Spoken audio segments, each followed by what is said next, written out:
Hi dears, welcome back to Manasadri Kannada vlog. ನಾನಿವತ್ತು kebab ರೆಸಿಪಿನ share ಮಾಡ್ತಾ ಇದ್ದೀನಿ. ಯಾವಾಗಲೂ ನಾರ್ಮಲಾಗಿ ಮಾಡ್ಕೊಂಡು ತಿನ್ನೋದಕ್ಕಿಂತ ಒಂದ್ಸಲ ಈ ರೀತಿ ಟ್ರೈ ಮಾಡಿ ನೋಡಿ, ತುಂಬಾ ಚೆನ್ನಾಗಿರುತ್ತೆ, ನಿಮಗೂ ಕೂಡ ಇಷ್ಟ ಆಗುತ್ತೆ. ಬನ್ನಿ ಹೇಗೆ ಮಾಡೋದು ಅಂತ ನೋಡ್ಕೊಳ್ಳೋಣ. ನಾನಿಲ್ಲಿ 2 kg ಚಿಕನ್ನ ನೀಟಾಗಿ ವಾಶ್ ಮಾಡಿ ಎತ್ತಿಟ್ಕೊಂಡಿದ್ದೀನಿ. ಇವಾಗ ನಾನಿಲ್ಲಿ ಒಂದು ಪೇಸ್ಟ್ನ ರೆಡಿ ಮಾಡ್ಕೊಳ್ತಾ ಇದ್ದೀನಿ. 1 ಹಿಡಿಯಷ್ಟು ಕೊತ್ತಂಬರಿ ಸೊಪ್ಪು ಸೇರಿಸ್ಕೊಂಡಿದ್ದೀನಿ. 10 ರಿಂದ 12 ಹಸಿಮೆಣಸಿನ್ಕಾಯಿನ ಸೇರಿಸ್ಕೊಂಡು 4 ರಿಂದ 5 ಇಂಚಷ್ಟು ಶುಂಠಿನ ಸೇರಿಸ್ಕೊಳ್ತಾ ಇದ್ದೀನಿ. ಇದ್ರ ಜೊತೆಗೆ 1 ಹಿಡಿಯಷ್ಟು ಬೆಳ್ಳುಳ್ಳಿನ ಸೇರಿಸ್ಕೊತೀನಿ. ಇದಿಷ್ಟನ್ನು ಸೇರಿಸ್ಕೊಂಡು ಸ್ವಲ್ಪ ನೀರು ಹಾಕ್ಕೊಂಡು ನುಣ್ಣಗೆ ರುಬ್ಕೊಳ್ತೀನಿ. ಜಾಸ್ತಿ ನೀರು ಹಾಕ್ಕೊಂಡ್ರೆ ಕೋಟಿಂಗ್ ಮಾಡೋವಾಗ ಚಿಕನ್ಗೆ ಹಿಡ್ಕೊಳ್ಳೋದಿಲ್ಲ. ಸೊ ಹಂಗಾಗಿ ಎಷ್ಟು ಗಟ್ಟಿಗಾಗುತ್ತೋ ಅಷ್ಟು ಗಟ್ಟಿಗೆ ರುಬ್ಕೊಳ್ಳಿ. ನೋಡಿ, ನಾನು ಇದನ್ನು ಇಷ್ಟು ಗಟ್ಟಿಯಾಗಿ ರುಬ್ಕೊಂಡಿದ್ದೀನಿ. ರುಬ್ಕೊಂಡಿದ್ದಾದಮೇಲೆ ನಾನು ಇದನ್ನು ಒಂದು ಮಿಕ್ಸಿಂಗ್ ಬೌಲ್ಗೆ ಹಾಕ್ಕೊಳ್ತಾ ಇದ್ದೀನಿ.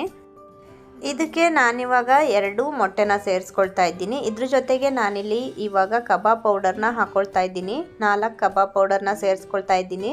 ನಾನು ಯೂಸ್ ಮಾಡಿರೋದು ತೇಜು ಕಬಾಬ್ ಪೌಡರು, ತುಂಬಾ ಚೆನ್ನಾಗಿ ಬರುತ್ತೆ ಇದು. ಕಬಾಬ್ ಪೌಡರಲ್ಲಿ ಕೂಡ ಉಪ್ಪಿರುತ್ತೆ, ಸೊ ನೋಡಿಕೊಂಡು ಎಷ್ಟು ಬೇಕೋ ಅಷ್ಟು ಉಪ್ಪನ್ನ ಸೇರಿಸ್ಕೊಳ್ಳಿ. ನಾನು ಇದಕ್ಕೆ 4 ಸ್ಪೂನಷ್ಟು ವಿನೆಗರ್ ಕೂಡ ಸೇರಿಸ್ಕೊಂಡಿದ್ದೀನಿ. ಆ ಕ್ಲಿಪ್ಪಿಂಗ್ ಮಿಸ್ ಆಗಿದೆ. ವಿನೆಗರ್ ಇಲ್ಲ ಅಂತಂದರೆ ಒಂದು ನಿಂಬೆಹಣ್ಣ ಸೇರಿಸ್ಕೊಳ್ಳಿ. ಚೆನ್ನಾಗಿ ಮಿಕ್ಸ್ ಮಾಡ್ಕೊಂಡಿದ್ದೀನಿ. ಚೆನ್ನಾಗಿ ಮಿಕ್ಸ್ ಮಾಡ್ಕೊಂಡಿದ್ದಾದಮೇಲೆ ಇಷ್ಟು ಗಟ್ಟಿಯಾಗಿ ಪೇಸ್ಟ್ ರೆಡಿಯಾಗಿದೆ. ತುಂಬ ತೆಳು ಮಾಡ್ಕೊಬೇಡಿ, ಕೋಟಿಂಗ್ ಚೆನ್ನಾಗಿ ಇಟ್ಕೊಳ್ಳೋದಿಲ್ಲ. ಎಣ್ಣೆಗೆ ಹಾಕಿದಾಗ ಹಿಟ್ಟು ಬಿಟ್ಕೊಳ್ಳುತ್ತೆ. ಸೊ ಇವಾಗ ನಾನು ಚಿಕನ್ನ ಸೇರಿಸ್ಕೊಂಡು ಚೆನ್ನಾಗಿ ಮಿಕ್ಸ್ ಮಾಡ್ಕೊಳ್ತೀನಿ.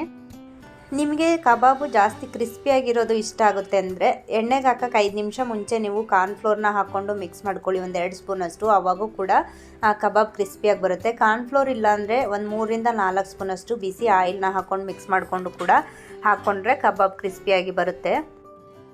ಚೆನ್ನಾಗಿ ಮಿಕ್ಸ್ ಮಾಡಿದ್ದಾದಮೇಲೆ ನಾನಿಲ್ಲಿ 1 ಅವರ್ ಮ್ಯಾರಿನೇಷನ್ಗೆ ಇಡ್ತಾ ಇದ್ದೀನಿ. ನೋಡಿ, ಇವಾಗ ಚಿಕನ್ ಚೆನ್ನಾಗಿ ನೆನ್ಕೊಂಡಿದೆ. ಇವಾಗ ನಾನು ಇದನ್ನು ಡೀಪ್ ಫ್ರೈ ಮಾಡ್ಕೊಳ್ತೀನಿ. ಒಲೆ ಮೇಲೆ ಒಂದು ಬಾಣಲಿನ ಇಟ್ಕೊಂಡು ಆಯಿಲ್ನ ಹಾಕ್ಕೊಂಡು ಆಯಿಲು ಚೆನ್ನಾಗಿ ಕಾದ್ಮೇಲೆ ನಾವು ಚಿಕನ್ ಪೀಸಸ್ನ ಹಾಕ್ಕೊಳ್ಬೇಕು, ಇಲ್ಲಾಂದರೆ ತಳ ಹಿಡ್ಕೊಳ್ಳುತ್ತೆ. ನಾನಿಲ್ಲಿ ಯೂಸ್ ಮಾಡಿರೋದು ಮನೆಯಲ್ಲೇ ಮಾಡಿಸಿಟ್ಕೊಂಡಿರೋ ಕೊಬ್ಬರಿ ಎಣ್ಣೆ, ಹಾಗಾಗಿ ನಿಮಗೆ ನೊರೆ ಥರ ಕಾಣಿಸ್ತಿದೆ. ನೀವು ಬೇರೆ ಆಯಿಲ್ ಯೂಸ್ ಮಾಡಿದ್ರೆ ಈ ಥರ ಎಲ್ಲ ಬರೋದಿಲ್ಲ. ಕಬಾಬ್ನ ಯಾವಾಗಲೇ ಮಾಡಿದ್ರೂ 1 ಟೈಮ್ ಮಾತ್ರ ಡೀಪ್ ಫ್ರೈ ಮಾಡಬೇಡಿ. ಒಂದು 90% ಬೆಂದಮೇಲೆ ನಾವು ತೆಗೆದು ಮತ್ತೆ ಆಯಿಲಲ್ಲಿ ಹಾಕೋದ್ರಿಂದ ಕೂಡ ತುಂಬ ಕ್ರಿಸ್ಪಿಯಾಗಿ ಬರುತ್ತೆ. ಕಬಾಬ್ ಜೊತೆಗೆ ಪುದೀನ ಚಟ್ನಿ ಇಲ್ಲ ಮಯೋನೈಸ್ ಇದ್ರೂ ಕೂಡ ತುಂಬಾ ಚೆನ್ನಾಗಿರುತ್ತೆ ತಿನ್ನೋಕ್ಕೆ. ಇವಾಗ ಕಬಾಬು 90% ಬೆಂದ್ಕೊಂಡಿದೆ. ಸೊ ಇವಾಗ ನಾನು ಇದನ್ನು ತೆಗಿತೀನಿ. ತೆಗೆದ್ಬಿಟ್ಟು ಮತ್ತೆ ಆಯಿಲ್ನ ಬಿಸಿ ಮಾಡಿ ಮತ್ತೆ ಹಾಕ್ಬಿಟ್ಟು ಬೇಯಿಸ್ಕೊಳ್ಬೇಕು. ನೀವು ನೋಡ್ಬೋದು ಮಸಾಲೆ ಸ್ವಲ್ಪನೂ ಆಯಿಲಲ್ಲಿ ಬಿಟ್ಕೊಂಡಿಲ್ಲ.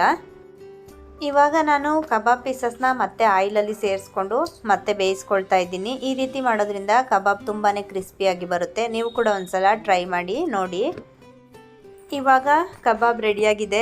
ಮೇಲಿಂದ ತುಂಬ ಕ್ರಿಸ್ಪಿಯಾಗಿ ಹಾಗೆ ಒಳಗಡೆ ತುಂಬ ಜ್ಯೂಸಿಯಾಗಿ ಕಬಾಬ್ ರೆಡಿಯಾಗಿದೆ.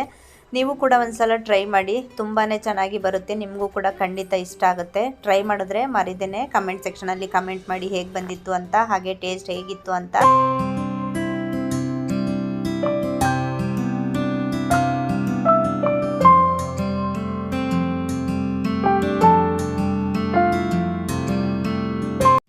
ಇವತ್ತಿನ ಈ ವಿಡಿಯೋ ನಿಮ್ಮೆಲ್ಲರಿಗೂ ಇಷ್ಟ ಆಗಿರ್ಬೋದು ಅಂತ ಭಾವಿಸ್ತೀನಿ. ಇಷ್ಟ ಆಗಿದ್ರೆ ಮರಿದೇನೆ ಲೈಕ್ ಮಾಡಿ, ಫ್ರೆಂಡ್ಸ್ ಆ್ಯಂಡ್ ಫ್ಯಾಮಿಲಿ ಜೊತೆ ಶೇರ್ ಮಾಡ್ತಾ ಸಪೋರ್ಟ್ ಮಾಡಿ ಅಂತ ಕೇಳ್ಕೊತೀನಿ. ಸಿಗ್ತೀನಿ ನೆಕ್ಸ್ಟ್ ವಿಡಿಯೋದಲ್ಲಿ. Thank you.